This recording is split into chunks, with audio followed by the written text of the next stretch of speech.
ओम शांति।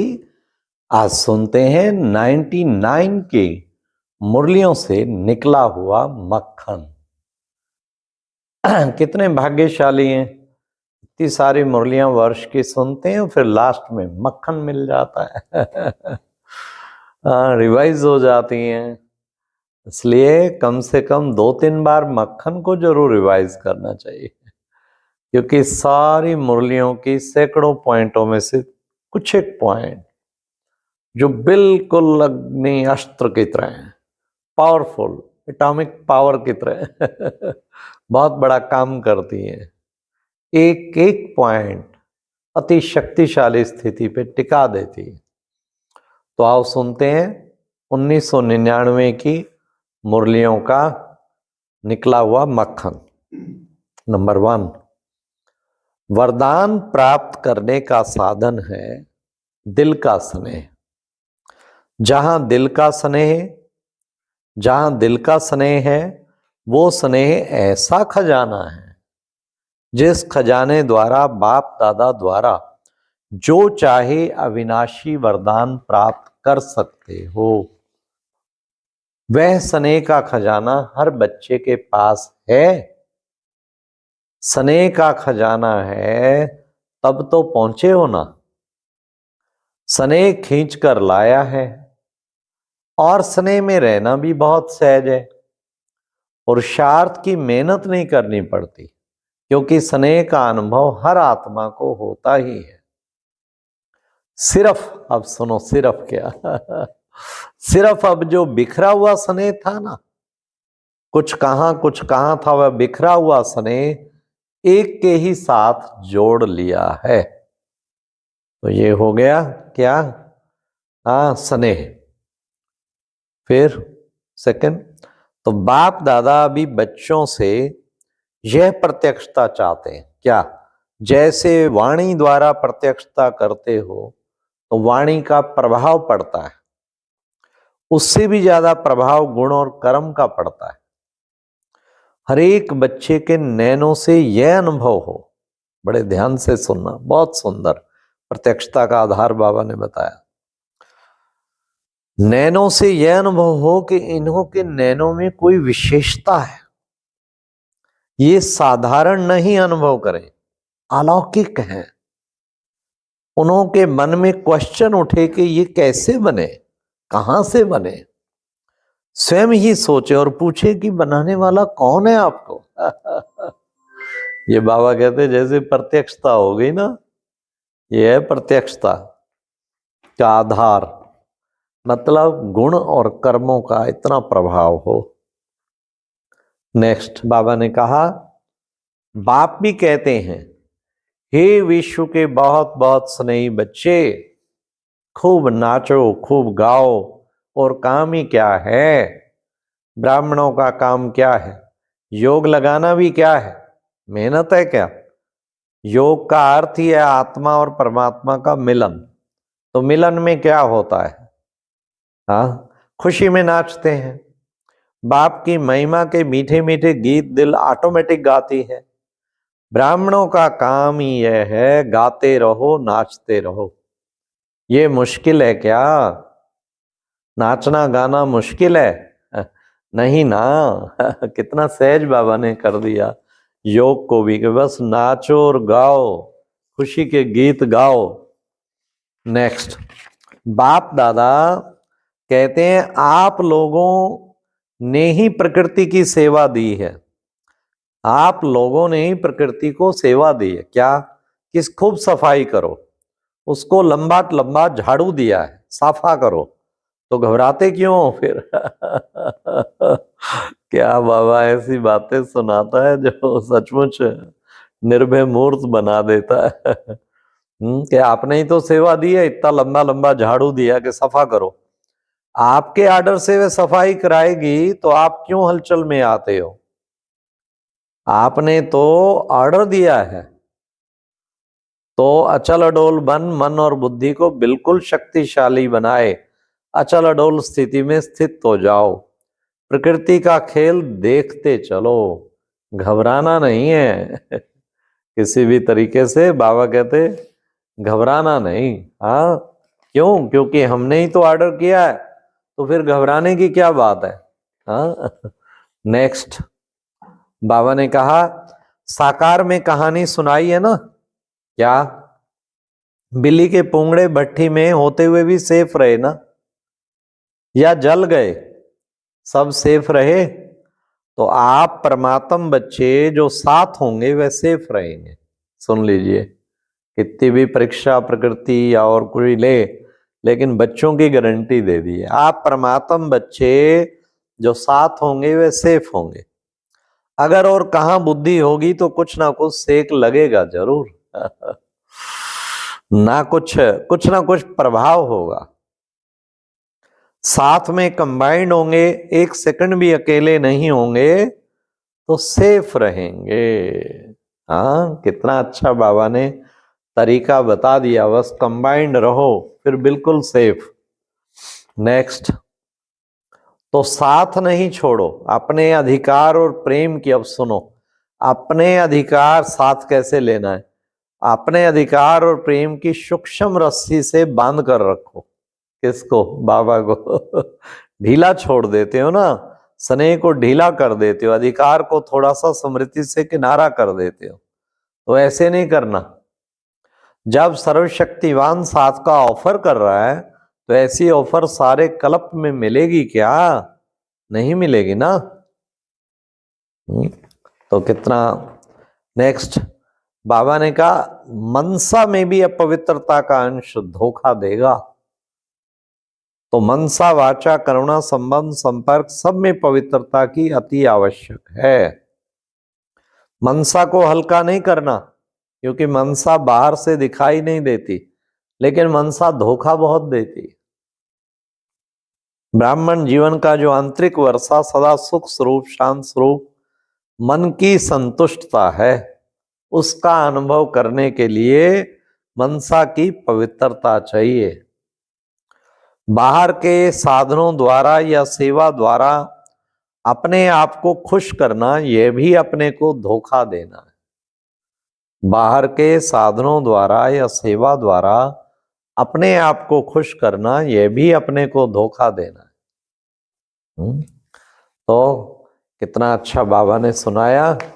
थोड़ा सा भी अगर अपवित्रता का कहीं भी अंश है ना, बाबा कहते लास्ट में धोखा खिलाएगा। इसलिए अभी से इसको जड़ से खत्म करने की कोशिश करनी चाहिए, पूरा बीज ही भस्म हो जाए।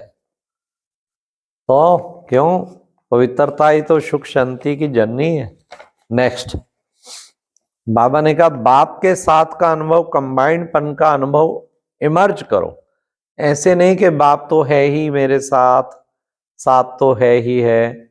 साथ का प्रैक्टिकल अनुभव इमर्ज हो तो ये माया का वार नहीं होगा, माया हार खा लेगी।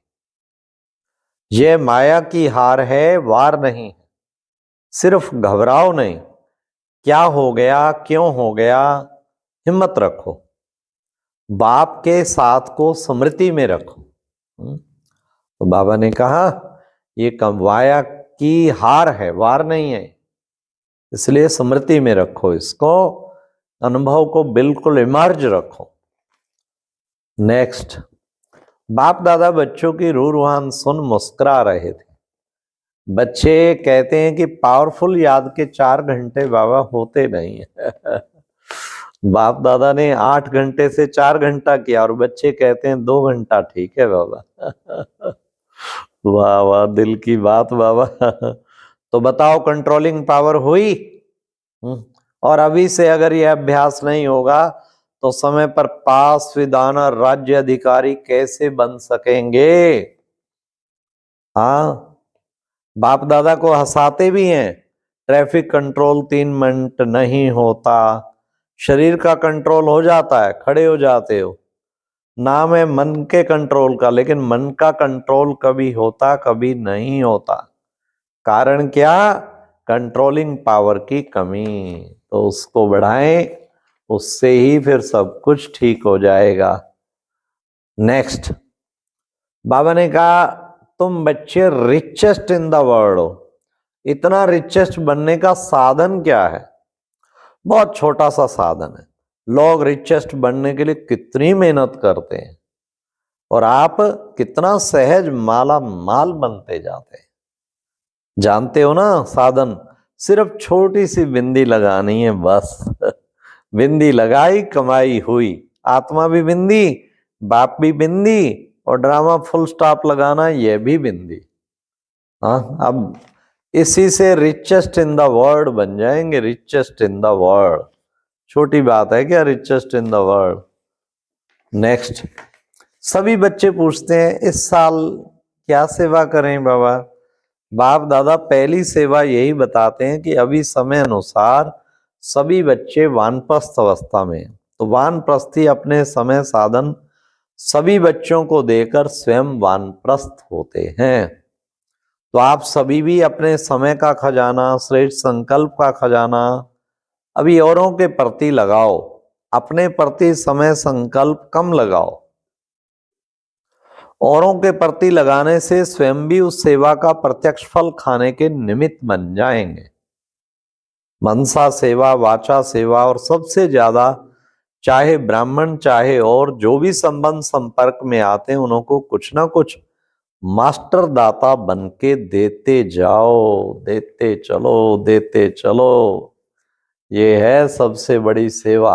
हाँ, मनसा से, वाचा से, कर्मणा से, बाबा कहते निरंतर देते चलो, तो उससे क्या होगा, महादानी, महादानी बन जाएंगे। नेक्स्ट, चाहे मनसा सेवा करो, चाहे वाणी से, चाहे कर्म अर्थात संबंध संपर्क से, हर सेकंड दाता अर्थात सेवाधारी। दिमाग को खाली रखने से बाप की सेवा के साथी बन सकेंगे। दिल को सदा साफ रखने से निरंतर बाप की सेवा के साथी बन सकते हैं।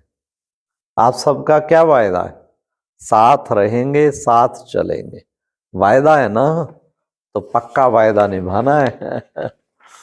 बाबा ने कहा कितना बड़ा वायदा किया हुआ है, इसलिए उस वायदे को अच्छी तरह से निभाओ, तभी जीवन महान बन पाएगा। नेक्स्ट बाबा ने कितना सुंदर कहा कि बाप की आज्ञा क्या है। बाप की आज्ञा पॉजिटिव सोचो, शुभ भावना के संकल्प करो, फालतू संकल्प करो, यह बाप की आज्ञा है क्या, नहीं है ना। तो जब आपका मन नहीं है फिर भी व्यर्थ संकल्प करते हो तो बाप की आज्ञा को प्रैक्टिकल में नहीं लाया ना। सिर्फ एक शब्द याद करो कि मैं परमात्मा आज्ञाकारी बच्चा हूं। बाप की आज्ञा है या नहीं है वह सोचो, यह सोचो। जो आज्ञाकारी बच्चा होता है वह सदा बाप को स्वतः ही याद होता है, स्वतः ही प्यारा होता है, स्वतः ही बाप के समीप होता है। हाँ, तो आज्ञाकारी बच्चे के भी प्यारे बाबा ने कितने सुंदर लक्षण बता दिए। नेक्स्ट, बाबा ने कहा कि बच्चे, बाप दादा ने बार बार कह दिया कि जमा बहुत समय का चाहिए, ऐसे नहीं जमा का खाता अंत में संपन्न करेंगे, समय आने पर बन जाएंगे। बहुत समय का जमा हुआ, बहुत समय चलता है। अगर बहुत समय का जमा का खाता होगा तो पूरा वर्षा मिलेगा, अगर थोड़ा सा जमा होगा तो फुल वर्षा कैसे मिलेगा। इसलिए सर्व खजाने को जितना जमा कर सको उतना अभी से करो। ये है बाबा के सारे खजाने, उसको बाबा कहते खूब अच्छी तरह से अभी से करो। नेक्स्ट, बाबा की विशेष पॉइंट क्या, बाबा ने कहा कि बच्चे, बाप दादा फिर से अंडरलाइन करा रहे हैं, अंतिम स्टेज, अंतिम सेवा। यह संकल्प शक्ति बहुत फास्ट सेवा कराएगी। यह संकल्प शक्ति के ऊपर और अटेंशन दो, बचाओ, जमा करो, बहुत काम में आएगी। पर योगी इस संकल्प की शक्ति से बनेंगे। तो बाबा ने कहा साइलेंस की पावर का प्रयोग करने के लिए एकाग्रता की शक्ति चाहिए, और एकाग्रता की का मूल आधार है मन की कंट्रोलिंग पावर। तो लास्ट मुरली प्यारे बाबा की, लास्ट मुरली 31 दिसंबर का विशेष पॉइंट बाबा ने कहा, बाप की प्रत्यक्षता का आधार है साधारण कार्य में रहते हुए भी फरिश्ते की चाल और हाल हो। बाप दादा यह नहीं देखना चाहते कि बात ऐसी थी, काम ऐसा था, सरकमस्टांस ऐसे थे, समस्या ऐसी थी, ऐसी साधारणता आ गई। हाँ, इसलिए साधारणता आ गई नहीं। बाबा ने कहा अमृत वेले से लेकर हर चलन को चेक करो, हमारी दृष्टि अलौकिक है, चेहरे का पोज सदा हर्षित है, एक रस है, अलौकिक है, वह समय प्रति समय बदलता रहता है, तो सदा अलौकिक रहनी चाहिए। ये थी प्यारे बाबा का 99 की मुरलियों से निकला हुआ मक्खन। एक एक को रिवाइज करो बार बार और अच्छी तरह रियलाइज करो। ओम शांति। और अब यह एक बहुत अच्छी वीडियो भी जरूर देखें।